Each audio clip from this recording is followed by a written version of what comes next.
আমি চোরের দলটা করব না, তো অন ক্যামেরা বলেছি আমি চোরের দল করব না, আপনাদেরকে অন ক্যামেরা বলছি, কোনো কিছুর বিনিময় না।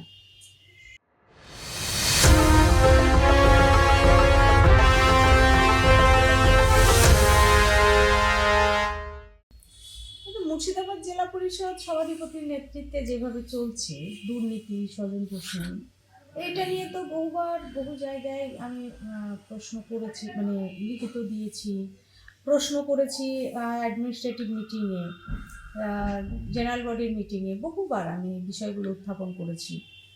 দুর্নীতিমুক্ত একটা জেলা পরিষদ করার কথা বা পরিচালনা করার কথা বারবার বলেছি।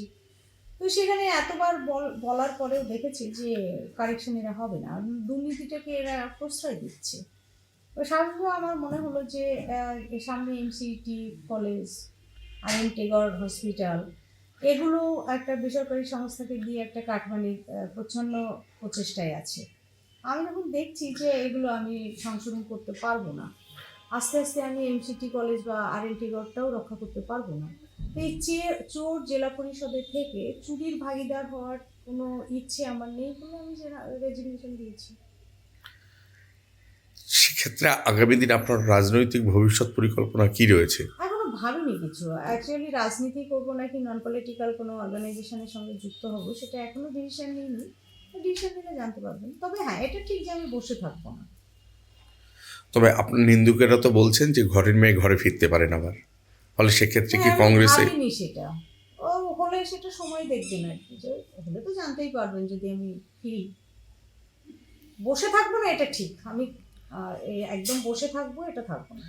কিন্তু দল তো আপনাকে সহকারী সভাধিপতির মতো একটা পদ দিয়েছে, সম্মানও দিয়েছে, সেই অর্থে যদি বলা যায়, তাহলে সেক্ষেত্রে দলের ভেতরে কোথাও কি এই বিষয়টা নিয়ে আলোচনা করে সমস্যার সমাধান বের করা যেত না?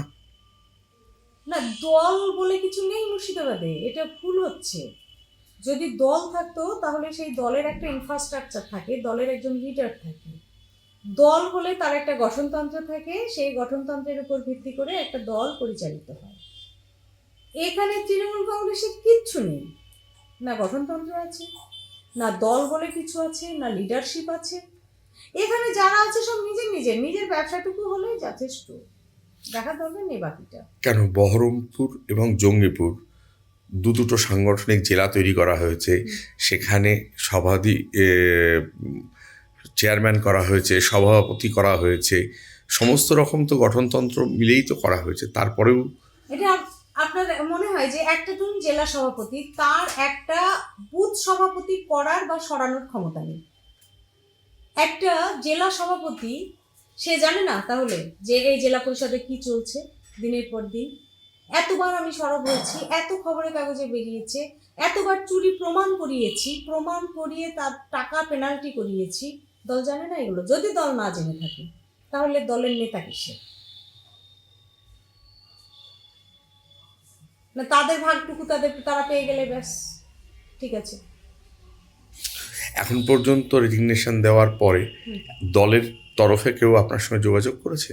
দলের খুব নেতা বলতে আপনারা যাদের বোঝান তারা কেউ আমায় করতে পারেনি, কারণ তাদের সে মুখ নেই আমাকে ফোন করার।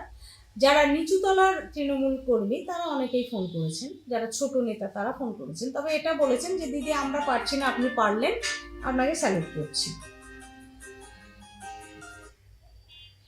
কিন্তু যাদের কাছ থেকে আপনি ভোট নিয়েছিলেন, নিয়ে 5 বছর তাদের উন্নয়নের পাশে থাকবেন বলে কথা দিয়েছিলেন, তো এই 2.5 বছরের মাথায় যে আপনি ছেড়ে চলে গেলেন, কোথাও না এটা দাঁড়াবে না যে যে সেই ভোটারদের সঙ্গে আপনি কোথাও? আমার ভোটারদের সঙ্গে না আমার একদম আত্মার সম্পর্ক, এই কারণে আমি যে আজকে রেজিগনেশন দিয়েছি তা আমার এলাকার ভোটারদের সাথে কথা বলেই দিয়েছি। আমি পরপর 3 দিন ওদেরকে নিয়ে মিটিং করেছি, ওরাই ডিসিশন দিয়েছে যে এই দলে আপনাকে থাকতে হবে না, তৃণমূলটা আগে ছাড়ুন। আমি কাল রাত 10টা 10:30টায় বাড়ি ফিরেছি ওদের সাথে মিটিং করে, ফলে ওরা যাদের জন্য আমি এখানে, তারা আমাকে যখন রেজিগনেশন দিতে বলেছে আমি দ্বিধা করিনি, রেজিগনেশন দিয়েছি। দলের কেউ যদি তৃণমূল ভবন থেকে, রাজ্য স্তর থেকে কোনো নেতা বা নেত্রী যদি আপনাকে ফোন করে এটাকে উইথড্র করে নেওয়ার কথা বলে, সেক্ষেত্রে আপনার পরিকল্পনা কি হবে? কোনো প্রশ্নই নেই উজ্জ্বলের। আমি চোরের দলটা করবো না, তো অন ক্যামেরা বলেছি আমি চোরের দল করবো না, আপনাদেরকেও অন ক্যামেরা বলছি, কোনো কিছুর বিনিময় না।